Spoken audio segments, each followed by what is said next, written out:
All right, in this tutorial, we're going to go over how to simplify variable expressions that have like terms and anything that has the distributive property.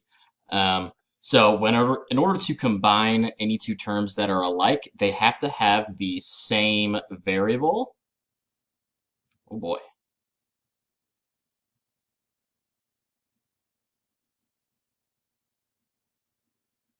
And that same variable has to have the same exponent as well. So, for example, you are not able to combine an x and an x squared together to reduce them to the same term. Those are not like terms. They have the same variable, but they do not have the same exponent. If you do not see an exponent above a variable, this is the same thing as an exponent of 1.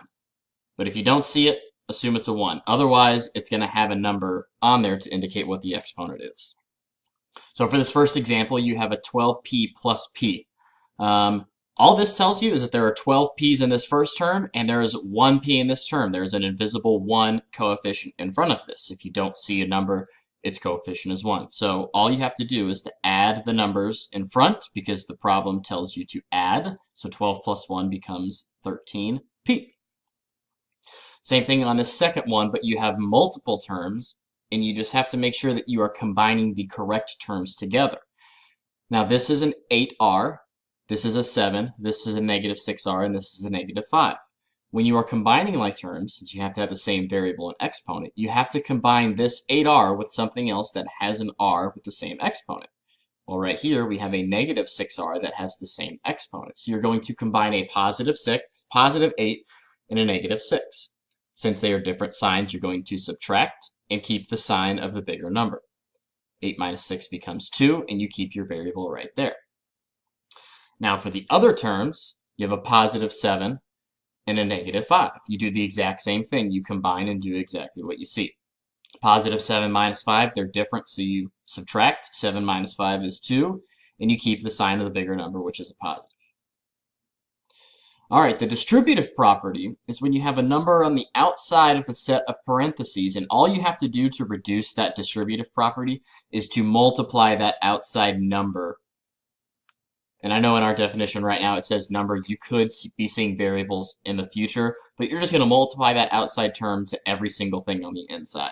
So for this first one, 8 times the quantity of a plus 2 plus 2 times the quantity of 2 plus 3a. So when you're reducing that in order to combine like terms, you just need to multiply this outside number to everything inside the set of parentheses that it touches. So for example, this 8 is being multiplied times the a. They are not like terms, so you cannot combine them. Just write them next to each other, 8a. Now the second time that you multiply, 8 times a positive 2 becomes 16. Notice how we no longer have a set of parentheses because there's nothing to distribute anymore. We're going to do the exact same thing with the second set of parentheses. We have a positive 2 that's going to be multiplied to the 2 and the 3a. 2 times 2 becomes a positive 4.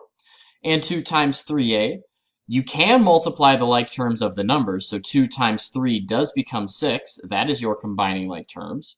But the a cannot be combined with anything else, so we're just going to bring it down and right next to that number.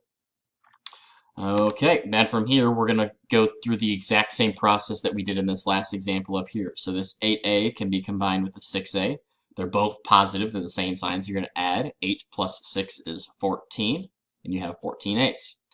Notice how it's not a squared. A lot of mistakes that some students will make is to add the a's together. That's the actual term that you are adding. So if you have 8 of the letter a's and then you have 6 more of the letter a's, you have 14 of the letter a's, not of the letter a's squared. That's just your term. You're telling me this is the grouping that I'm combining these things together, and there's 14 total of them. Then the last two numbers that you're going to add, since they're both the same sign, 16 and 4 is 20. Standard form when writing these is to have all of your variables first and then your numbers last, but just for the sake of this lesson, we're only going to just keep it the way exactly that it is.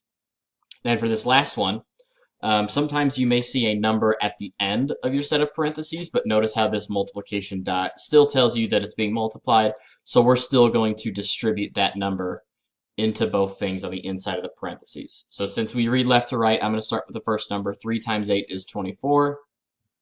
2y times 8. You multiply the numbers together to get 16, and you keep your variable right there with it. Then we have the subtract 10 that we can't forget about. Now this y can't be combined with anything else. There's nothing else in this expression that has the variable y, so we're just going to leave that right there and put it in our answer. Now the 24 and the negative 10 can be combined. They're different signs, so we're going to subtract. 24 minus 10 is 14, and we keep the sign of the bigger number, and the 24 is our bigger number.